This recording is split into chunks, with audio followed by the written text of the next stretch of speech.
mwana moto te po akosa ngai abongwani pe te po awangata nzambe ya le Nazarien, le Nazarien, le Nazarien. David Nazamba ayebana kitoko koma mukondima atako babakolaki mafuta na mosakolima lelo yayo bolingo ebateli le Nazarien lipamboli oyo emonanaka te mpeni mama kantelobi kolapie mapapu masopi mafuta tokokisi ena elongo na nzambe oyo babenga na makomi Jésus Le Nazarien.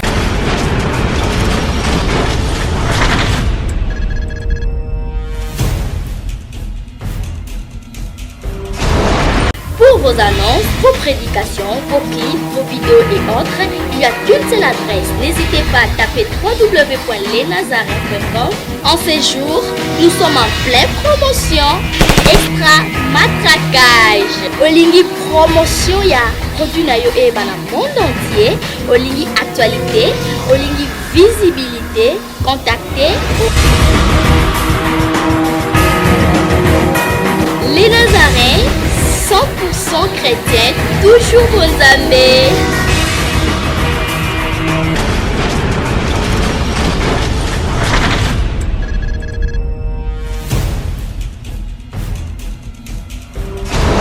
Encore une fois, le 3W Les Nazariens TV, nous sommes descendus ici sous la houlette de la présence de l'Éternel, la sœur Tiffany Mokwa, afin de suivre les informations pour Bisso, Tolandaka information Bisika Ezali.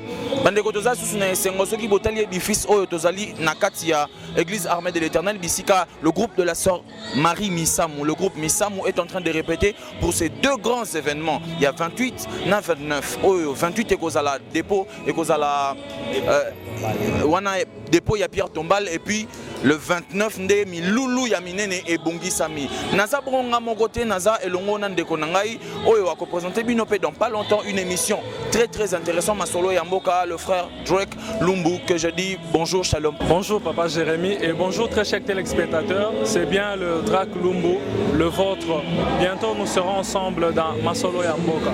Alors très cher peuple de Dieu, nous sommes descendus pour nabino pour na ko informer biso yango toza biso mon côté ngana papa Drake Lumbu tozana président oyo atikali responsable ya groupe ya sœur Marie Misamou. Papa nangai bonjour shalom.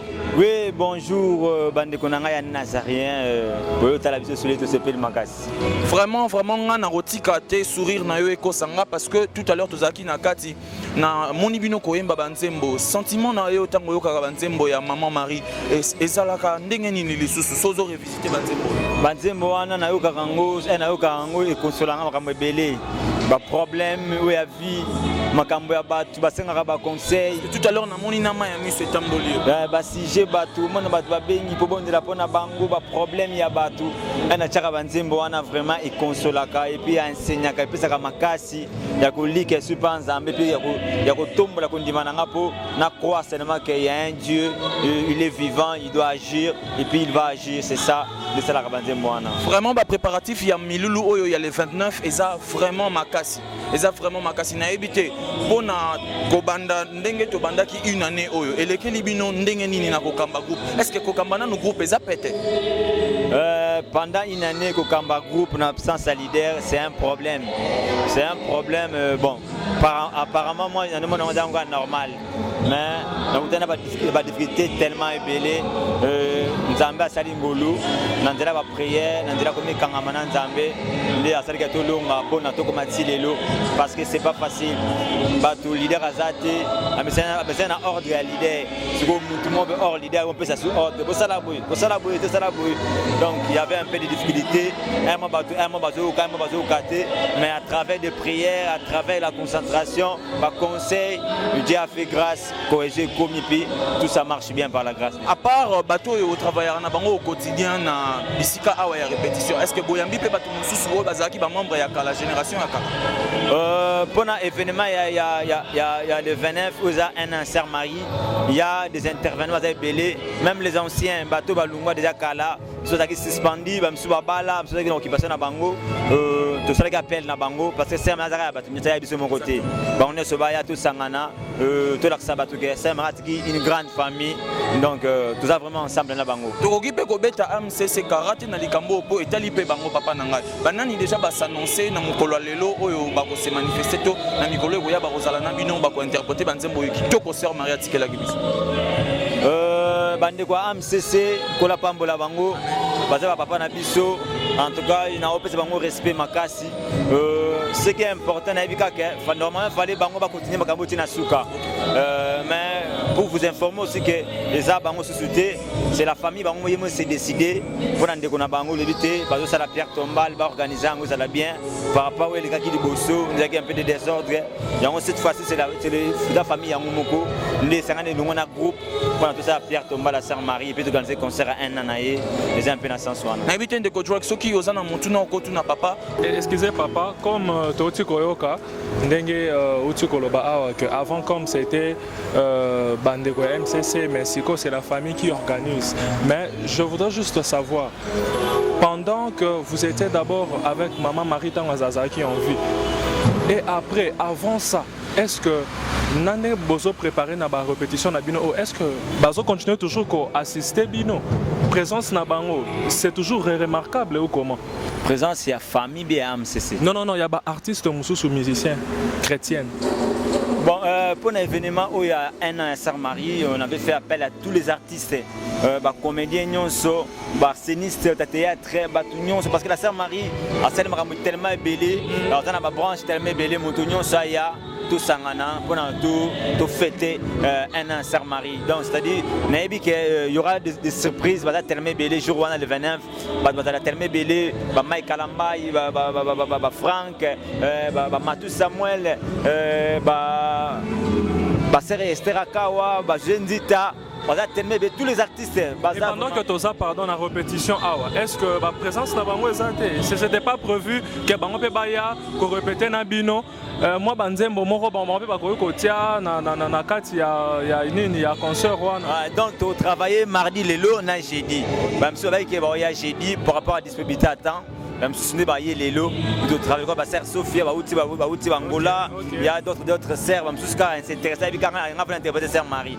Il y a des Lénéens, il y a se présenter, on va passer place à Yembi parce qu'ils ont un gratuit. Donc ce qui veut dire que tu espères nous jeudi, tout le monde a présence, il y a des musiciens Moussous. Maintenant c'est parce qu'il faut caler le programme de là, parce qu'il y a un seul groupe où il y a un Sœur Marie, maintenant ça va être un groupe à Sœur Marie.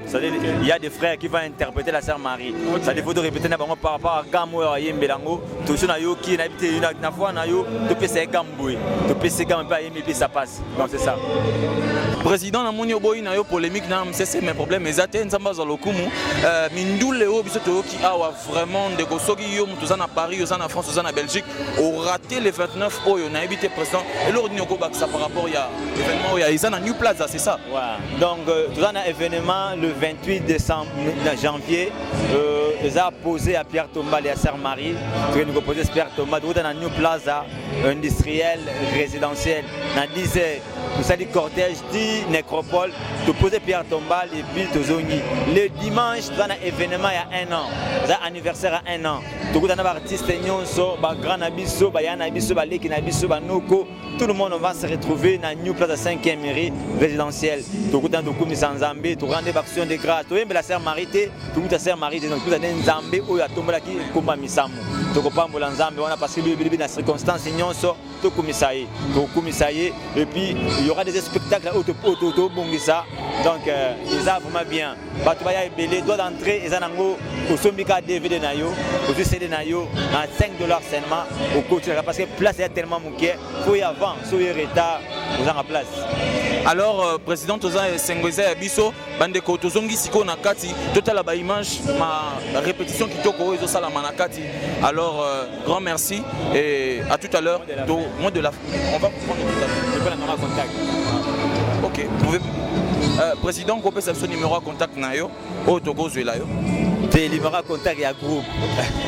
Groupe donc c'est-à-dire ceux qui bien plus 243 89 56 44 057 plus 243 89 56 44 057 soki obengi biso baconseil na yo toza nango mposa baremarque na toza nango mposa toza na mposa ya soutien na bino mpo mosala oyo ekende liboso parce que la sœur Marie azalaki na babranche ebele bandi kosoutenir mpo mosala etambola mais la sœur Marie aza société basoutien ese ekende bato bakende na soutien na bango mais mosala ezocontinue déjà nous on a montré de quoi on est capable tout ça déjà un pas bébé bosala pe vers nous bosunga mosala oyo ekende liboso en tout cas contactez nous bobenga biso bopesa biso baconseil boprier mpo na biso bofinancer biso tosala makambo ya minene toza na album déjà oyo déjà prêt tozala un an Marie leka pour lancer déjà album nde tosala yango et puis toza na événement monene oyo esalama en plein air na triomphal ou bien na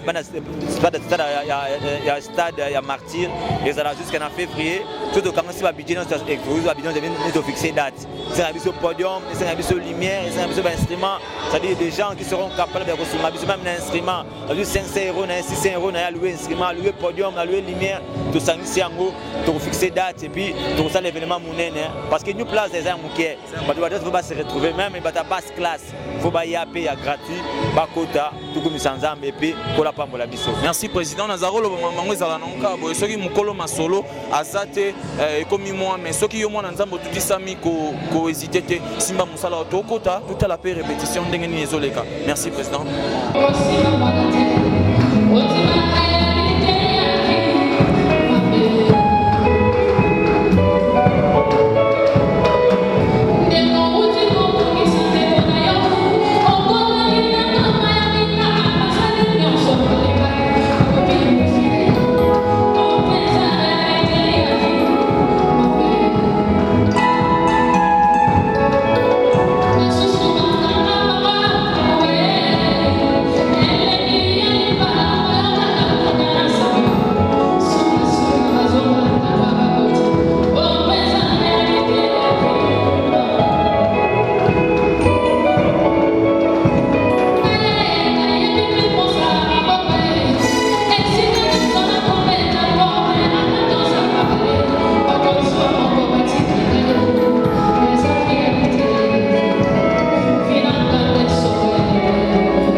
La sœur Marie Misamou asi aleka ki frontière ya RDC, aleka ki frontière ya Libota nae, yango lelo nazana ndeko nanga ya mwasi pembe nanga. Bonjour maman. Bonjour. Nazana esengo ya kozwa yo awa. Toye koye balelo ke yo outi franchement ya Angola pour na événement oyo. Sentiment no ezani. Bon, exact na kokolo ba sentiment te mais na pour toujours na ya kaka na makambo ya sangwa mawa mais na yepo lokola Bible ezo yebisa biso tokende bisika nyonso kote ya sango malamu kwa yango wana ngape na za awa na nzela na baloyembo ya Sœur Marie tote ya sango malamu. Amen, amen. L'artiste ne meurt jamais. Soko talete maman na biso ndenga lati papa Péri to comprendre que l'artiste ne meurt jamais. Atikeli biso bae oyo bazako la kisaete a marka ki ba vie na bango. Maman nanga motuna nangeza boye. Soki totali yo ozaki na Angola. Vous avez travaillé na sœur na Angola et loko nini marka yo pas sœur. Ouais, markanga nanu eza ebele oyo markanga passer ya liboso nanu bonzambe ko soki avant tolala ko prier nanu ebele mono lembi na yo Yesu tala lamuka azobosana ke moka za misu minene omona zoba Sofia misu minene lamuka eza ya kolala te photo bondela na oza olemba me na lamuka kaka e markanga parce que nazotala mutu moko mwana mwasi me balolenge moko bo azomemela musique na lolenge ya aventure te me azotiana bonzambe na kati e po linko adoration ezabile na le rôle de jeu que na lignée ya adoration utoke kaka opesa pe bande kwa Angola message bazolanda yo. OK, na pesi bana Angola tout le monde tout angolais mbote baoyo balingaka sœur Marie Misamu na Angola kuna na yebi ke toza ebele na pesi bino mbote to baoyo tokoya nzambe amema bino baoyo tokolanda na ba internet en tout cas mukolo wana bovanda pinza bofungola ba televisão para assistirem o evento que vai se passar no dia 28 e dia 29. Wanande ezalaki kuna kopesa mbote na mafie Preciosa Gabriel et famille Mobimba ya Sofia Gabriel. Grand merci papa Perry, merci maman Sofia. 5 années avec la sœur Marie Misamu, Azo mérité vraiment tout nae mituna toye baba sentiment nae. Papa Nanga, bonjour. Bonjour. Comment vous vous appelez? Bon, je m'appelle au nom des frères Mao, frère Mao Mangwaka. Je suis le pianiste du groupe de sœurs Marie Misamu. Ok, nous sommes très heureux, papa Nango. Ce que c'est le sentiment nae pendant une année au Yobole qui sans la sœur. Isala Kindengenini. Bon. Disparition, il y a leader, il y a Sœur Marie. Vraiment, ça là qui biso passi. Kozalana leader et puis bah programme Tozala Kinango, Sœur Akei, Nzamba Zuye. Vraiment, et ça là qui biso passi dérangeant qui vraiment. Mais par la grâce de Dieu, Nzambe akoki jamais kotika ba oyaye, akoki jamais kotika ba oyo et bazo demeurer en Christ. Voilà pourquoi toza kakawana, tozo travailler. Toujours dans Mosala et Nzambe. Ok, merci beaucoup, que le Seigneur vous bénisse. Te souhaitez une bonne répétition. Merci.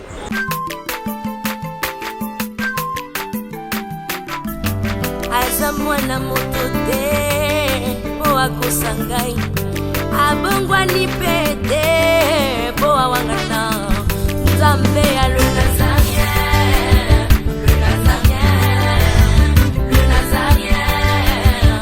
David Nzamba ayebana kitoko koma mokondima atako babakolaki mafuta na mosakolima lelo ya yo bolingo ebakelile Nazareth